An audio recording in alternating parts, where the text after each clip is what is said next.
Se as teorias da conspiração não podem explicar a surpreendente vitória de Israel na Guerra dos 6 Dias e não havia nenhuma arma secreta, devemos procurar outra opção.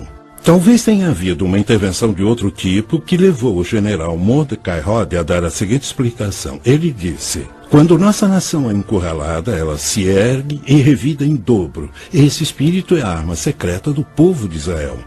A força e a coragem do povo israelita certamente tiveram muito a ver com a sua vitória milagrosa. Mas teria havido outra força atuando no conflito? Uma força sobrenatural? Seria possível que os grandes profetas do passado de Israel estavam para receber o que lhes é devido? E quem confirmaria essa intervenção milagrosa? Os israelitas ou os árabes?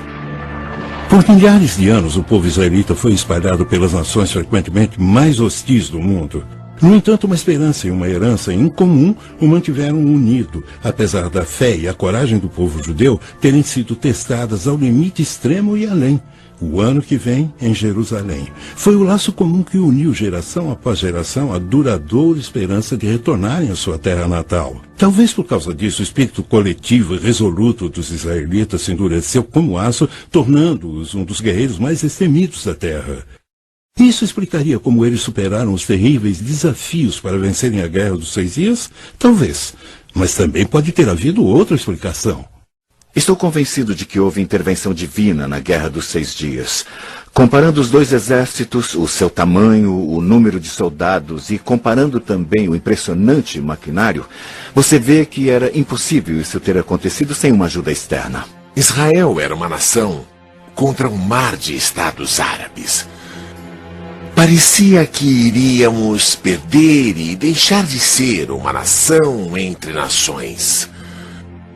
Quando vencemos, especialmente quando liberamos a cidade sagrada de Jerusalém, não tínhamos a menor dúvida que essa era mesmo uma guerra, uma vitória projetada por Deus. Vários acontecimentos da Guerra dos 6 Dias são muito difíceis de explicar. Parecem pertencer mais a um âmbito sobrenatural do que natural. Sempre pareciam estar atuando a favor de Israel. Um cabo feminina estava num jipe com o comandante do regimento de uma unidade de blindados quando viu imediatamente surgir um fogo imenso em seu caminho. O comandante não conseguia ver nada, e a moça, pensando que os óculos dele estivessem cobertos de areia, gritou para que ele desviasse para o lado. Ele se convenceu do perigo, pois conhecia a moça o bastante para confiar em seu julgamento, embora não visse nada no caminho. Mesmo assim, desviou para uma outra passagem que surgiu entre as dunas. A coluna de veículos atrás deles o seguiu. Apenas um jipe continuou no caminho original. De repente, houve uma terrível explosão e fogo. O jipe que continuou no caminho tinha entrado num campo minado dos egípcios. Esse seria apenas um exemplo fortuito das areias do deserto pregando peças na visão de alguém? Ou o cabo de fato teve uma visão que a avisou do perigo à frente? O mais importante é por que essa guerra estava repleta de tantos exemplos e acontecimentos inexplicáveis que agiram em favor de Israel. O real milagre da Guerra dos 6 Dias foi que entre 31 de maio e 5 de junho de 1967, as condições favoráveis que quase garantiram uma vitória árabe derreteram como gelo sob o sol do meio-dia. E Israel subitamente emergiu vitoriosa. Para a surpresa de todos, acho que o poderio ocidental e todo mundo ficou totalmente chocado com a vitória após ter examinado o mecanismo da vitória de Israel. Descobriram que houve vários milagres. Surgimento de soldados que não deveriam estar lá, aparições milagrosas, como descrito por homens como Gerson Salomão, do Monte do Templo, de soldados com uniformes brancos que afugentaram os sírios. Ele conta a história de como eles salvaram sua vida. E mais tarde, ninguém conseguiu explicar aqueles soldados com uniformes brancos. Israel é um milagre. E como Deus aparece nos campos de batalha e na história de 4.000 anos, é um milagre. Na batalha que levou à Guerra dos 6 Dias, na fronteira de Israel com a Síria, fui muito ferido durante uma batalha longa e muito difícil.